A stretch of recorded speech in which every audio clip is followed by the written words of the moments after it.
जुल्म फिर जुल्म है, बढ़ता है तो मिट जाता है। खून फिर खून है, टपकेगा तो जम जाएगा। तुमने जिस खून को मक्तल में दबाना चाहा, आज वो कूचा वो बाजार में आ निकला है। कहीं शोला, कहीं नारा, कहीं पत्थर बनकर खून चलता है तो रुकता नहीं संगीनों से, सर उठाता है तो दबता नहीं आईनों से। जिस्म की मौत कोई मौत नहीं होती है, जिस्म मिट जाने से इंसान नहीं मर जाते। धड़कनें रुकने से अरमान नहीं मर जाते। सांस थम जाने से ऐलान नहीं मर जाते। होठ जम जाने से फरमान नहीं मर जाते। जिस्म की मौत कोई मौत नहीं होती है। खून अपना हो या पराया हो, नस्ल आदम का खून है आखिर। जंग मशरिक में हो या मगरिब में, अमने आलम का खून है आखिर। बम घरों पर गिरे या सरहद पर, रूह तामीर जख्म खाती है। खेत अपने जलें के औरों के, जीस्त फाकों से तिल मिलाती है। जंग तो खुद ही एक मसला है, जंग क्या मसलों का हल देगी। आग और खून आज बख्शेगी, भूख और एहतियाज कल देगी। बरतरी के सबूत की खातिर खून बहाना ही क्या ज़रूरी है। घर की तारीकियां मिटाने को घर जलाना ही क्या ज़रूरी है। इसीलिए ए शरीफ इंसानों, जंग टलती रहे तो बेहतर है। आप और हम सभी के आंगन में शम्मा जलती रहे तो बेहतर है। नमस्कार दोस्तों, मैं हूं दामिनी यादव और आप देख रहे हैं हिंदी की बिंदी। आज की शुरुआत में ही इस लंबी नज़्म को सुनाने का मकसद है याद करना और याद कराना साहिर लुधियानवी को। साहिर लुधियानवी के जादुई गीतों को, उनकी नज़्मों को और उन गीतों और नज़्मों की बदौलत दिए गए पैगामात को, जिनका असर साहिर के दुनिया से चले जाने के इतने बरसों बाद भी कम तो क्या ही होता। हाँ, वक्त और हालात ने उनकी अहमियत और ज़्यादा बढ़ा दी है। जो नज़्म हमने आपको सुनाई, उसे सुनकर लगता है ना कि जिस कलम से ये कलाम निकला है उसमें कितना गुस्सा, कितना रंज भरा होगा। बेशक ये था भी, लेकिन साहिर सिर्फ नाम के ही साहिर यानी जादू नहीं थे। उनकी कलम से क्या ही तो छूटा होगा। चाहे वो जंग की बात हो या अमन की, सामाजिक सरोकारों की बात हो या इश्क व मुश्क की रोमानी शायरी, किसानों की समस्याएं हों या तवाइफों की सिसकियाँ, कुदरत के नज़ारे हों या हौसला बढ़ाते बोल, क्या गिनाएं, क्या भुलाएं। साहिर आपने कुछ भी तो बाकी नहीं रखा। अब्दुल हई साहिर, साहिर लुधियानवी कैसे बने, वे कब जन्मे, कब दुनिया को अलविदा कह गए, क्या देखा, क्या सहा, करियर कैसा रहा, क्या पाया, क्या खोया। साहिर के बारे में कहने बताने को इतना कुछ है कि तारों की छाँव ढलकर तपते सूरज की रोशनी में बदल जाए, लेकिन साहिर के जिक्र की ताप कम ना हो।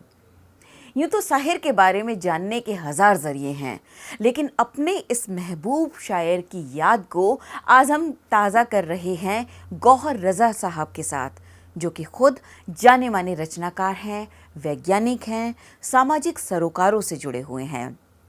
यानी कहने का मतलब कि खुद भी अच्छी खासी बुलंद शख्सियत रखते हैं। लिहाजा तहे दिल से स्वागत करते हैं हम आपका गौहर रज़ा साहब। गौहर रज़ा साहब, बहुत बहुत स्वागत है आपका तहे दिल से हिंदी की बिंदी में। गौहर साहब, बहुत अच्छा लग रहा है हमें आज आपके साथ जुड़कर ऐसे प्यारे विषय पर। साहिर लुधियानवी साहब का तो जिक्र ही अपने आप में पूरी कायनात है, ऐसे में आपसे जुड़ रहे हैं, बहुत अच्छा लग रहा है हमें। गौहर साहब, हर नज़ारा, हर आँख में एक जुदा, एक मुख्तलिफ व्यू रखता है, और साहिर लुधियानवी साहब के जितने प्रशंसक हैं वो सब उन्हें अलग अलग नज़रियों से देखते हैं, अलग अलग रूप में याद करते हैं। आपने साहिर साहब पर इतना काम किया है, इतनी गहराई से आप उन्हें समझते हैं, आपके जहन में साहिर लुधियानवी साहब की क्या छवि है? साहिर लुधियानवी, अगर आप पूछती हैं मेरी नज़र में क्या है, तो मैं ये तो नहीं कहूँगा कि मैंने बहुत ज़्यादा काम किया है साहिर लुधियानवी के ऊपर। लेकिन मैं जिस तरह से मेरी परवरिश हुई है, मैं बड़ा हुआ हूँ, उसमें बहुत सारे लोगों का योगदान है। बहुत सारे लोगों ने मेरी परवरिश की है समाज के अंदर, उनमें कुछ ने ज्यादा और कुछ ने कम, लेकिन ये मैं बिल्कुल पूरे वसूख के साथ कह सकता हूँ, पूरी आ, आ, इस इस बात को कहने में मुझे कोई परेशानी नहीं है कि साहिर एक ऐसी शख्सियत रहे, शायर की हैसियत से भी, फनकार की हैसियत से भी, और उसके साथ साथ जिसे हम चिंतक कहते हैं, सोचने वाला, सोच को ढालने वाले की हैसियत से भी उनका मेरे ऊपर और मेरी जिंदगी पर बहुत गहरा असर रहा है। उसमें अगर आप देखें तो उस वक्त जो हमारे बड़े बड़े शायर थे और अदीब थे, वो लोग हमारी पूरी नस्ल की सोच को, उसकी समझ को, उसे ढाल रहे थे। जी। और हमने सिर्फ साहिर जैसे लोगों से शायरी नहीं सीखी है, हमने सिर्फ गाने नहीं, उनका मजा नहीं लिया है, बल्कि हमने उनसे दुनिया और जिंदगी समझी है। हमने अपने मुल्क को समझा है, हमने इसकी शहरियत को समझा है, हमने इश्क के आयाम समझे हैं, हमने इस अपने समाज को परखना समझा है। ये साहिर का और उस वक्त के जो प्रोग्रेसिव राइटर्स हैं, उनका बड़ा योगदान है इस देश को ढालने में। मैं ये समझता हूं कि जिसे हम आज इंडियन आइडेंटिटी कहते हैं, अगर कोई पूछे कि हिंदुस्तानी क्या है, एक हिंदुस्तानी होना का क्या मतलब है, तो मैं समझता हूं कि इन लोगों ने हिंदुस्तानी होने का मतलब समझाया है हमें, हमारी नस्ल के लोगों को और उसके बाद के नस्ल के लोगों को लगातार, कि हम शहरी हैं तो इस मुल्क में शहरी की हैसियत क्या है, हमें क्या होना चाहिए, हमें किस नजर से अपने समाज को देखना चाहिए। ये है बड़ा योगदान उस वक्त के शायरों अदीबों का, प्रेमचंद से लेकर के और आ, सादत हसन मंटो हों या अस्मत चुगताई हों या आ, आ, बेदी हों, ये पूरी एक एक बड़ी फौज है हमारे सामने जो खड़ी थी, जो हमें लीड कर रही थी, जो हमसे कह रही थी कि आगे अगर जिंदगी में कदम बढ़ाना है तो किस तरह से वो कदम बढ़ाना चाहिए। आपने बहुत ही खूबसूरत बात कही रज़ा साहब। इतना विशाल पटल रहा है साहिर लुधियानवी साहब का, इतना विशाल कैनवस रहा है। यहाँ मेरे जहन में एक सवाल आता है कि अच्छी शायरी, मयारी शायरी इतना ही काफ़ी क्यों नहीं होता? उसे फ़िल्मी शायरी, गैर फ़िल्मी शायरी ऐसे खानों में क्यों बांट दिया जाता है जिसके शिकार होने से साहिर भी बच नहीं पाए थे? साहिर लुधियानवी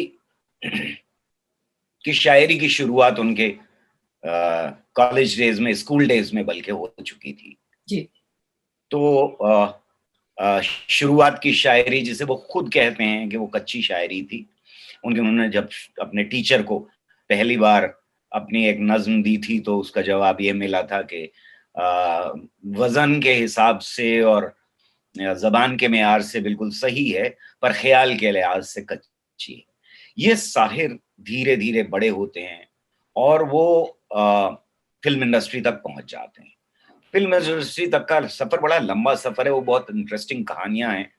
आज वक्त शायद कम है तो वो कहानियों के लिए शायद वक्त न मिल पाए, लेकिन ये कि उस वक्त फिल्म में जिस तरह की शायरी की जा रही थी, जब साहिर की एंट्री होती है तो वो बहुत घटिया शायरी थी, उसको तुकबंदी से ऊपर नहीं माना जा सकता था। और इसीलिए वो लोग जिनको साहिर खुद अपने से बड़ा, अपना बुजुर्ग मानते थे, जिसमें जोश मदियाबादी जैसे लोग शामिल थे, जो उस वक्त शायर इनकलाब कहलाते थे, और उनकी बड़ी आओ भगत होती थी हर मुशायरे में, हर तरफ। और अक्सर पॉलिटिकल स्पीचेस शुरू होने से पहले शायर इनकलाब को पढ़ना होता था, बड़े बड़े स्पीचेस रैलीज में होता। उन जैसे शायर जब वहां पहुंचे और उन्हें बेहद घटिया शायरी करनी पड़ी तो वो लौट आए। बड़े अदीब पहुंचे वहां पर और वो लौट आए इसलिए कि वो अदब की जगह नहीं थी। साहिर ने बहुत धक्के खाए, खुद जो बहुत करीबी दोस्त हैं, उन्होंने साहिर से ये कहा कि तुम्हारी कोई जगह नहीं है फिल्म में, तुम बहुत बड़े शायर हो, तुम ये शायरी नहीं कर सकते, तो तुम लौट जाओ। कई लोगों ने बड़ी आ, जिसको बेइज्जती कह सकते हैं हम, इस तरह के अल्फाज, इस तरह के जुमले इस्तेमाल किए, लेकिन साहिर ने हिम्मत नहीं हारी। साहिर लुधियानी ने लगातार वहां कोशिश की और फिर वहां पर एक ऐसी स्पेस पैदा की, एक ऐसी जगह पैदा की जिसमें ये फर्क मिटा दिया।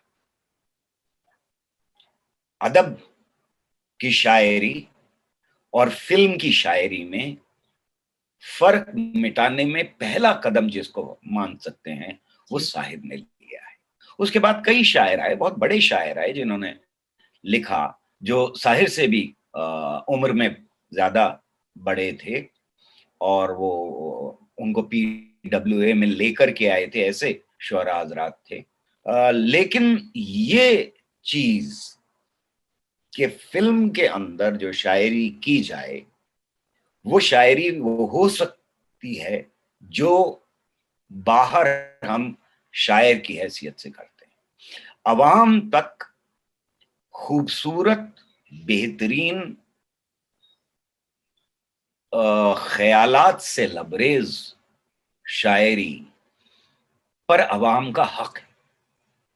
साहिर इसके सबसे बड़े अलंबरदार पहले सफ में खड़े होने वाले हमें दिखाई देते हैं, और इसलिए धीरे धीरे जब साहिर एंटर होते हैं तो मेयारी शायरी का स्तर बढ़ता जाता है, उसका लेवल बढ़ता जाता है, और एक पीरियड ऐसा आता है कि जब साहिर की लिखी हुई अपनी शायरी जो पहले कर चुके थे, जिसकी वजह से वो मशहूर हुए थे, ताजमहल से लेकर के और बाकी सारी उनकी जो नज़्में गज़लें रही हैं, वो फिर ली जाने लगी फिल्म इंडस्ट्री के अंदर।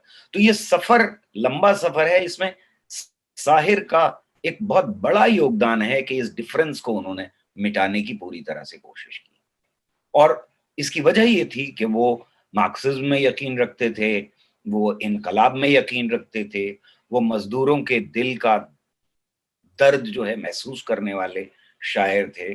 उसके साथ ही साथ औरत के लिए जो जो उनकी इज्जत रही है और जिस तरह से उन्होंने लिखा है औरत के बारे में, हमारे समाज में उसके साथ क्या होता है, ये सारी चीजें जो हैं, ये सोच का हिस्सा बनाना और ये कहना कि मैं अवामी शायर हूं अगर, तो ये एक मीडियम है जिसमें फर्क को मिटाने की जरूरत है। घटिया शायरी मंजूर नहीं है, अवाम का हक है अच्छी शायरी के ऊपर। जी रज़ा साहब, जैसा कि आपने कहा कि फ़र्क मिटाने की बात है और ये एक इनकलाबी शायर की कलम से निकली हुई चीज़ें थी जिसमें हमने हक़ की बात सुनी, इनकलाब की बात सुनी, हकूक़ की बात को इस तरह से देखा कि वो सिर्फ़ कलम तक ही महदूद नहीं रही, बल्कि ख़ुद साहिर साहब ने ऐसे कई कदम उठाए, जैसे आकाशवाणी प्रसारण में गीतकार का नाम भी शामिल किया जाना और रॉयल्टी मिलना गीतकार को। ये सब कई ऐसी पहल है जो कहती है कि वो सिर्फ हक की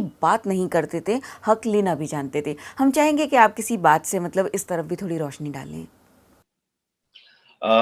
साहिर को एक एक पाकिस्तानी दोस्त उनके आए थे हिंदुस्तान मिलने के लिए, जी। और जब उस मिलने गए तो साहिर स्टूडियो के अंदर थे, तो उनको सबसे बड़ा ताज्जुब ये हुआ कि यहाँ फिल्म राइटर्स एसोसिएशन भी है कोई। पाकिस्तान में इसका तसव्वुर भी नहीं हो सकता था। और उन्हें पता लगा कि साहिर उसके को कन्वीनर हैं, जी। जो भी पोजीशन थी साहिर की उस वक्त। और ये ताज्जुब अपने अंदर हमें बहुत नॉर्मल सा लगता है कि फिल्मी दुनिया का जो राइटर है, जो पोएट है, उसकी एसोसिएशन होगी और वो एसोसिएशन जो है वो असर रखती होगी। ये और मुल्कों में तस्वुर किया ही नहीं जा सकता था। ये हमारे मुल्क की एक बहुत बड़ी दौलत थी। तो इसलिए उनको बहुत झटका लगा। वो लिखते हैं अपने उसमें कि मैं ये तस्वुर भी नहीं कर सकता था कि पाकिस्तान में ऐसी कोई एसोसिएशन होगी। मैं ये तसव्वुर भी नहीं कर सकता था कि कोई शायर जो है वो ये कह सकता है कि मैं धुन पर गाने नहीं लिखूंगा, तो मैं गाने जो लिखूंगा उसकी धुन बनानी पड़ेगी। ये सारी चीजें साहिर के आने से पहले फिल्म इंडस्ट्री का हिस्सा नहीं थी। जब साहिर इस एसोसिएशन का भार संभालते हैं तो एक रेजोल्यूशन पास करते हैं वो कि अब साहिर का नाम तो बड़ा हो ही चुका था, तो फिल्म प्रोड्यूसर्स और फिल्म डायरेक्टर्स जो हैं उनको ये लग गया था कि साहिर के नाम से अब फिल्म बिकती है।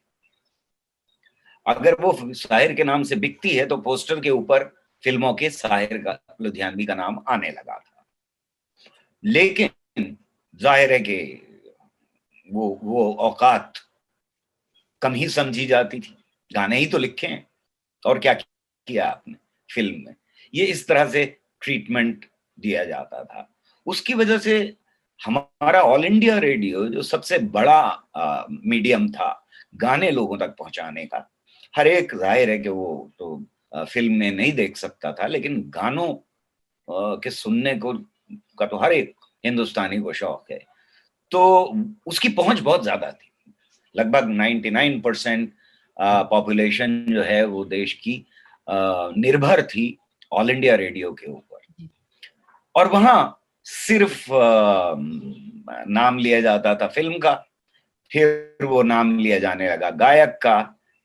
तो जाहिर है कि साहिर जैसा हसास आदमी जो फिल्म इंडस्ट्री से लोहा मनवा चुका था, जो ये लड़ाई लड़ चुका था, जब बर्मन साहब ने कहा कि साहिर तुम्हारे गाने तो ठीक हैं लेकिन असल में तो मेरी धुन से चलते हैं, तो साहिर ने ये उस दिन फैसला लिया कि अब किसी बड़े डायरेक्टर को, म्यूजिक डायरेक्टर को गाने नहीं दूंगा।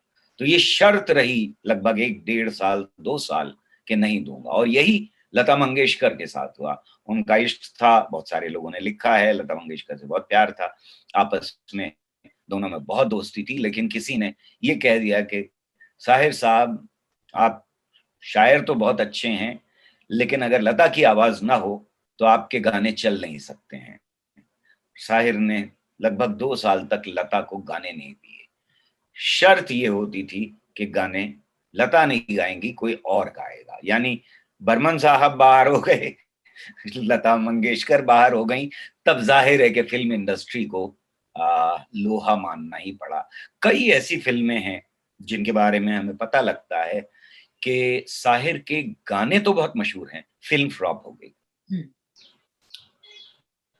कई ऐसे अब रिकॉर्ड्स हैं। साहिर को ये पूरी तरह से कॉन्फिडेंस था कि वो गवर्नमेंट ऑफ इंडिया से चलाए जाने वाले ऑल इंडिया रेडियो पर जोर डाल सकते हैं कि अगर फिल्म का नाम लिया जाएगा, अगर गाने वाले का नाम लिया जाएगा जिसकी आवाज है बैकग्राउंड सिंगर का, और इतनी देर तक उन लोगों का जो फरमाइश कर रहे हैं। असल में बात यहां आके अटकी कि उन्होंने कहा साहब हमारे पास वक्त कम होता है, हमें गाने ज्यादा सुनाने होते हैं। ये बात डायरेक्टर जनरल ने उस वक्त की कही। वो कहा नहीं, आप 2 नाम कम लीजिए। जो खत पढ़ते हैं आप लोगों की और फरमाइश है, उसमें सारी दुनिया से फरमाइशें आ रही हैं आपके पास, आप 2 नाम कम ले सकते हैं, 1 नाम बढ़ाना जरूरी है। और ये एक्सेप्ट कर लिया गया और उन्होंने माफी भी मांगी डायरेक्टर जनरल ने कि हाँ हम इनसेंसिटिव थे इस मुद्दे को लेकर के, और ये एक्सेप्ट कर लिया गया। तो साहिर का ये भी अचीवमेंट बहुत बड़ा अचीवमेंट। रज़ा साहब, साहिर लुधियानवी साहब ने जहाँ एक तरफ किसानों के लिए लिखे गीत, बच्चों के लिए लिखे, तवाइफों की ज़िंदगी पर रोशनी डाली, सामाजिक सरोकारों की बात की, रोमानी शायरी की, मतलब क्या ऐसा है कि जो उनकी कलम है, उनकी निजी ज़िंदगी के जो दुख थे उसको सीमित ना करते हुए उन्होंने अपना कहीं विस्तार इसमें दिया? मतलब जैसा कहा जाता है कि जो निजी ज़िंदगी के दुख होते हैं वो इंसान को मांझने का काम करते हैं, लेकिन जब हम साहिर लुधियानवी साहब की शायरी को देखते हैं तो ऐसा लगता है कि वो सीमितताओं से बहुत परे है। आप इस बात से कहाँ तक सहमत हैं? मैंने इस बीच में कोशिश की कि साहिर की शायरी को कैटेगराइज कर लिया जाए। जी। अलग अलग खानों में देखते हैं कि साहिर ने कहाँ कहाँ तक बात पहुंचाने की कोशिश की है, कौन कौन से मुद्दे लिए हैं। जी। तो जाहिर है इनकलाबी शायरी एक बड़ा खाना बनती है, जो बहुत बड़ा हिस्सा है उनका। और रोमानी शायरी जिसे हम कहते हैं, लव पोएट्री जिसे कहते हैं, ये दो बड़े हिस्से हमें दिखाई देते हैं। लेकिन साहिर कब इस हद को तोड़ देते हैं वो आपको पता ही नहीं लगता। इश्किया शायरी करते करते वो कब इनकलाब पे चले जाते हैं और कब इनकलाबी शायरी करते करते इश्किया शायरी में चले जाते हैं, पता नहीं लगता। तो ये बहुत मुश्किल काम है कि साहिर की शायरी को आप किस दर्जे में रख रहे हैं, इन दो दर्जों को अगर देखें। इसके बाद आपने बिल्कुल सही कहा कि औरत के लिए उन्होंने शायरी की, उन्होंने एंटी वॉर शायरी की, अमन अमान दोस्ती भाईचारा, कम्युनलिज्म के खिलाफ शायरी की उन्होंने बहुत स्ट्रॉन्ग लफ्जों में, हिंद पाक दोस्ती के लिए शायरी की उन्होंने। और मैं एंटी वॉर शायरी तो सबसे खूबसूरत शायरी में मैं गिनता हूं उनकी, उस वो तो कमाल की है। मतलब मुझे कोई और ऐसा शायर दिखाई ही नहीं देता जो इतना स्ट्रांगली एंटी वॉर खड़ा हो। लेकिन बच्चों की शायरी, बच्चों के लिए शायरी करना जो सबसे ज्यादा मुश्किल काम होता है किसी भी शायर के लिए, क्योंकि उसकी अपनी उम्र पक्की होती चली जाती है जब वो रिकॉग्नाइज होता है, तो इसलिए बच्चों के लिए, और जिसके अपने बच्चे ना हो उसके लिए और ज्यादा मुश्किल होती है। शायर के बच्चे नहीं थे तो और ज्यादा मुश्किल होती है, तो हैरत होती है। लेकिन आपने दो नाम नहीं लिए कैटेगरीज के। जी। एक तरफ ये कि हर शायर के बस की बात नहीं होती है कि वो कव्वाली लिख सके। उनकी कव्वालियां जितनी मशहूर हुई और वो अलग ढंग की हैं, जहां वो अपने ख्यालात से कोई कॉम्प्रोमाइज नहीं कर रहे हैं, उसके बावजूद वो कव्वाली की का जो मीजान है, जो उसका स्केल है, जो उसका तराजू है, उसके ऊपर पूरी उतरने वाली कव्वालियां हैं। बहुत सारे ऐसे गाने हैं जो कव्वाली की तरह के हैं, यानी डायलॉग फॉर्म में वो चले जाते हैं, पर उन्हें कव्वाली होना चाहिए था। और एक और कमाल है वो ये कि उनका एक बहुत बड़ा जखीरा है जो भजनों का जखीरा है। बेशक बेशक। आप एक आदमी जो पंजाब से उठ रहा है और वो पंजाब में ही अपना बचपन जवानी तक गुजारता है, उसके बाद कभी कभी दिल्ली आता है, ज्यादा वक्त कभी भी साहिर ने दिल्ली में नहीं गुजारा, और बंबई चला जाता है। बंबई चला जाता है वो। अब आप ये सोचिए कि उर्दू पढ़ी उसने, पंजाबी कल्चर में वो पला बढ़ा, और वो बंबई पहुंच गया है, और वो इतनी ठेठ प्योर भजन की भाषा लिख रहा है। ये अपने अंदर मेरे लिए बहुत मुश्किल बात है। मुझसे अगर कोई कहे आज कि आप एक भी नज्म पंजाबी में लिख दीजिए, मैं नहीं लिख सकता। ये पंजाब की सरजमीन से उठने वाला ठेठ खड़ी बोली के, ब्रज भाषा के अल्फाज इस्तेमाल करके खूबसूरत भजन लिख रहा है। ये है कमाल साहिर के कलम का। ख्यालों को कॉम्प्रोमाइज किए बिना कव्वाली लिखना, और कई ऐसे भजन लिखना जिनमें के बड़ी सख्त बातें भी कह दी साहिर ने। संसार से भागे फिरते हो, संसार को तुम क्या पाओगे। बहुत सुंदर। और इसी में लाइन है कि ये रीत है क्या, ये ये ये रस्म है क्या, रीतों पर धर्म की मोहरें हैं। ये पाप है क्या, ये पुण्य है क्या, रीतों पर धर्म की मोहरें हैं। ये अपने ख्यालात से कॉम्प्रोमाइज किए बिना कितना बड़ा, और ये भी गाने में, ये एक भजन जैसे गाने के अंदर ये बात कहना अपने अंदर कितना मुश्किल काम है किसी शायर के लिए, और ये मनवा लेना कि वो फिल्म का हिस्सा होगी। बड़ी बात है। साहिर साहब के साथ हम मतलब कई जगह पर देखते हैं कि उन्होंने अदबी दुनिया को, फिल्मी दुनिया को बेहतरीन गीत दिए। 50-60 साल पहले जो चीज़ें कह दी गई, उनको अगर हम आज भी सुनते हैं तो कहीं से ऐसा नहीं लगता कि ये बात पुरानी हो चली है, बल्कि हर बदलते वक्त के साथ वो एक नए कलेवर में, एक नए रंग रूप में सामने आ जाती है। गौहर साहब, आज के समय में साहिर लुधियानवी साहब की शायरी की प्रासंगिकता को आप किस तरह से देखते हैं? कितनी प्रासंगिक है, आपके नज़रिए से जानना चाहूँगी। साहिर की पहली मशहूर नज्म है ताजमहल। जी। ये उन्होंने अपने स्टूडेंट डेज में लिखी थी। ताज तेरे लिए एक मजहर उल्फत ही सही, तुझको इस वादी रंगी से अकीदत ही सही, मेरी महबूब कहीं और मिला कर मुझसे।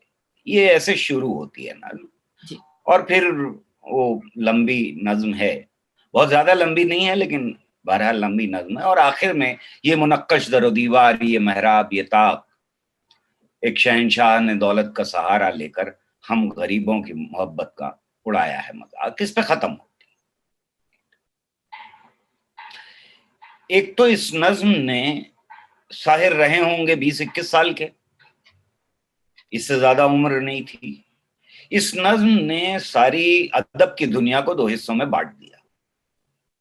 एक तरफ वो खड़े थे जो इस नज्म को कह रहे थे क्या कमाल की नज्म लिखी, और दूसरी तरफ वो खड़े थे जो ये कह रहे थे कि साहिर ने तो ताजमहल देखा भी नहीं और ताजमहल की बेइज्जती करने चल दी है। तो दो ही हिस्से थे, ये बंटवारा बिल्कुल शार्प था। अगर किसी ने ये नज्म पढ़ी है और उसकी सिर्फ दो शुरू की लाइनें याद हैं, ताज तेरे लिए एक मजहर उल्फत ही सही, तुझको इस वादी रंगीन से अकीदत ही सही, मेरी महबूब कहीं और में बज़्म शाही में गरीबों का गुजर क्या मानी, सब्त जिस राह पे हो सिफत शाही के निशा, उन पे उल्फत भरी, वगैरह वगैरह। मैं पूरी नज्म नहीं पढ़ना चाहता वक्त की कमी की वजह से। मैंने जब ये पहली बार सुनी थी मुझे याद हो गई थी, और आज तक ज्यादातर हिस्सा इसका याद है। ये हो ही नहीं सकता कि किसी ने ये नज्म सुनी हो जो बाद में गाने की तरह से भी फिल्म में इस्तेमाल हुई। ताजमहल देखने जाए आज से 10 साल बाद या आज से 100 साल बाद, इस नज्म को पुराना होने की जरूरत ही नहीं है। जब तक ताजमहल है तब तक ये नज्म है। और इसी तरह से उनके सैकड़ों गाने ऐसे हैं जो जब तक समाज में गैर बराबरी है तब तक वो गाने जो हैं वो प्रासंगिक रहेंगे। जब तक मोहब्बत है इंसानों के बीच में, और अगर मोहब्बत पे जुल्म है समाज के अंदर, तो फिर वो प्रासंगिक रहेंगे। चे गुएवारा ने एक बड़ी खूबसूरत बात कही थी कि जो प्यार नहीं करता वो रेवोल्यूशनरी नहीं हो सकता, वो इनकलाबी नहीं हो सकता। और हमें ये बात दिखाई देती है भगत सिंह की डायरी के अंदर भी कि कितने सारे शेर उन्हें याद थे, और कितने सारे शेर उन्होंने उर्दू जबान में, उर्दू पे मास्टरी थी भगत सिंह को भी, वहां लिख रखे थे वो अशार उन्होंने। तो साहिर ने मोहब्बत को जिया है और इनकलाब को जिया है, और इस तरह से उन्होंने ढाला है अगली नस्लों की जहनियत को, सोच को, नजरिए को, और ये हर दौर में प्रासंगिक रहेगा। लेकिन मैं अगर सारी शायरी साहिर की उठा के एक तरफ रख दूं, ये भी न सोचूं कि उन्होंने कहा है नूर सरमाया से है रूह तमद्दुन की जिला, हम जहां हैं वहां तहजीब नहीं पल सकती, मुफलिसी हिस्से लताफत को मिटा देती है, भूख आदाब के सांचों में नहीं ढल सकती। ये भी भूल जाऊं कि उन्होंने कहा है सना ख्वान तकदीस से मशरिक कहाँ है, सनाखा ने तफ्तीश मशिक को लाओ, ये गलियां, ये मंजर, ये कूचे दिखाओ। ये भी भूल जाऊं कि उन्होंने कहा है खून फिर खून है, टपकेगा तो जम जाएगा। खाके सहरा पे जमे या कफे कातिल पे जमे, फर्क इंसाफ पे या पाए सिलासिल पे जमे। ये भी भूल जाऊं मैं अगर कि साहिर ने कहा है ए रहबरे मुल्को कौन जरा, आंखें तो उठा नजरें तो मिला, कुछ हम भी सुने हमको भी बता, ये किसका लहू। ये सब भूल जाऊं, तब भी साहिर सिर्फ एक शेर की वजह से बहुत बड़ा हो जाता है, जो गाने में तो उनके। मैं किसी भी ऐसे शायर को नहीं जानता जिसने अपने पूर्वजों को बड़ा दर्जा ना दिया। गालिब कहते हैं कि रेख्ता के तुम ही उस्ताद नहीं हो गालिब, कहते हैं अगले जमाने में कोई मीर भी था। लेकिन उसके साथ ये भी कहते हैं कि आज गालिब गजल सराना हुआ। ये भी कहते हैं कि तुझे हम वली समझते जो ना बादखार होता। और मैं बहुत सारे शायरों की बात कर सकता हूं कि वो अपने पूर्वजों को तो देते हैं अकीदत, अपने पे आके रुक जाते हैं। और इसमें सबसे ज्यादा जो एरोगेंस का खता अगर हम कहें, वो रघुपति साहे फिराक गोरखपुरी का है कि आने वाली कौमें तुम पर फख्र करेंगी है हम असरो, जब उनको मालूम ये होगा तुमने फिराक को देखा था। क्या बात। साहिर अलग खड़े हुए दिखाई देते हैं इस पूरी भीड़ में। ये मैंने बहुत बड़े बड़े शायरों के इसलिए नाम लिए हैं कि मैं उनसे फर्क करके साहिर को देखना चाहता हूं।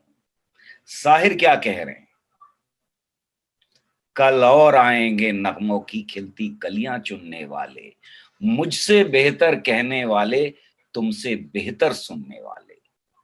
सिर्फ ये नहीं कह रहे कि मुझसे बेहतर लोग आएंगे, मुझसे बेहतर आएंगे कहने की हिम्मत उसी शायर में हो सकती है जिसे मालूम है कि वो जिंदा शायर है, जिसे पता है कि उसकी शायरी जो है वाली नस्लों के दिलों को रहेगी।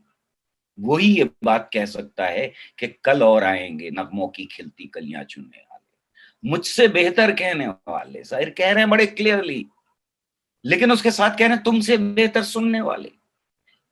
ये रोबस्ट यकीन ये और शायरों में नहीं मिलता आसानी से।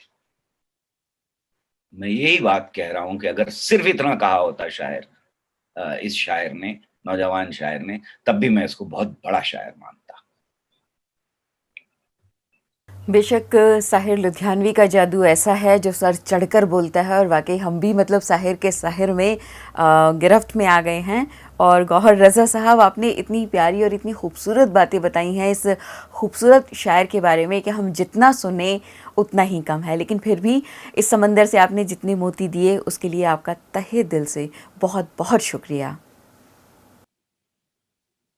बहुत बहुत आपका शुक्रिया बुलाने के लिए, वायर का बहुत शुक्रिया। नमस्कार।